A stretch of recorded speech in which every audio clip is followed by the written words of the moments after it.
एक दिन की बात है। रामू शाम को खेत से थकाहारा घर लौटा। उसके कपड़े पसीने से भीगे हुए थे और चेहरे पर चिंता साफ दिखाई दे रही थी। तभी उसकी पत्नी रेशमी बोली, तुम रोज सुबह मेहनत करने जाते हो, दिन भर पसीना बहाते हो और खाली हाथ वापस आ जाते हो। धन के नाम पर एक फूटी कौड़ी भी नहीं लाते। रामलाल झुंझलाकर बोला, अरे बकवास बंद करो रेशमी। एक तो सारा दिन खेत में हल चलाता हूं, ऊपर से तुम्हारी बातें भी सुनूं। समझ में नहीं आता काम करूं या तुम्हारे ताने सुनूं। रामू को गुस्से में देखकर रेशु अचानक निराश हो गई। वो धीमे स्वर में बोली, आप ही बताइए रामलाल जी, कितने समय से हम अपनी आर्थिक स्थिति से लड़ रहे हैं। आखिर हम भी और किसानों की तरह हंसते खेलते अच्छा जीवन कब जी पाएंगे। अपनी पत्नी का उदास चेहरा देखकर रामलाल का क्रोध शांत हो गया। वो उसके पास आकर बोला, मैं क्या करूं रेशु, मेरी किस्मत ही खराब है।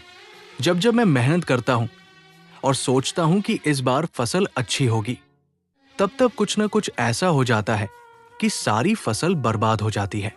कभी कीड़े लग जाते हैं, कभी आग लग जाती है, कभी बारिश की मार पड़ती है। ऊपर से अब मैं उस जमींदार का कर्जदार भी बन गया हूं। पिछली बार फसल खराब हुई तो मैंने उसी से बीज खरीदने के लिए पैसे उधार लिए थे और इस बार भी मुझे अपनी फसल अच्छी होती हुई नहीं दिख रही।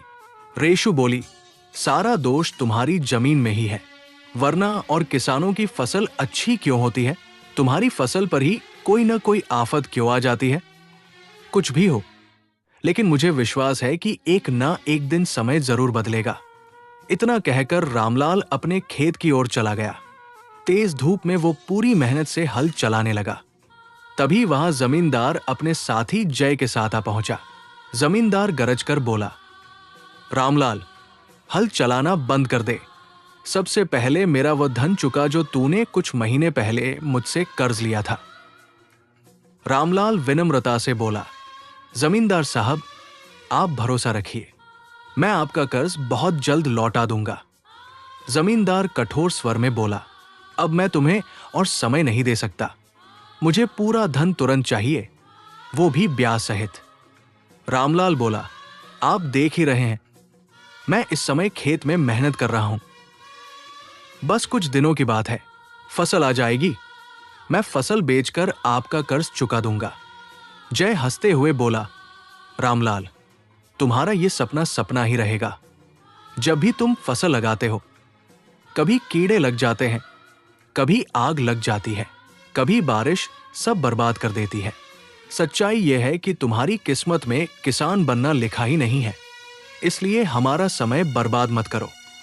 जय की बात सुनकर रामलाल के चेहरे पर गुस्सा आ गया।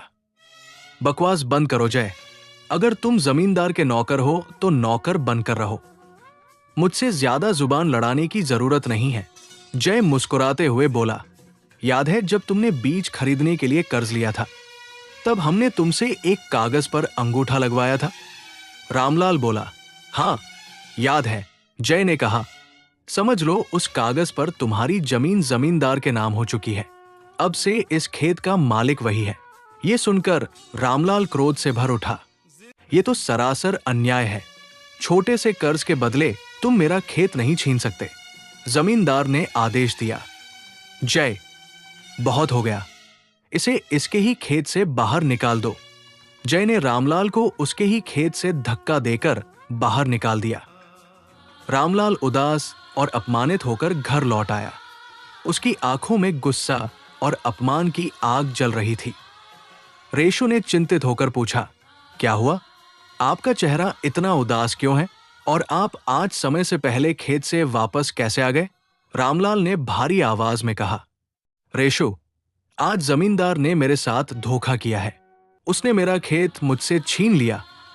जब मैंने उससे बीज के लिए पैसे उधार लिए थे, तभी उसने चालाकी से मुझसे एक कागज पर अंगूठा लगवा लिया था। अब वो कहता है कि खेत उसका है। रेशु ने दृढ़ स्वर में कहा, तो क्या आप यूं ही चुप बैठेंगे? आपको सबसे पहले गांव के मुखिया से शिकायत करनी चाहिए।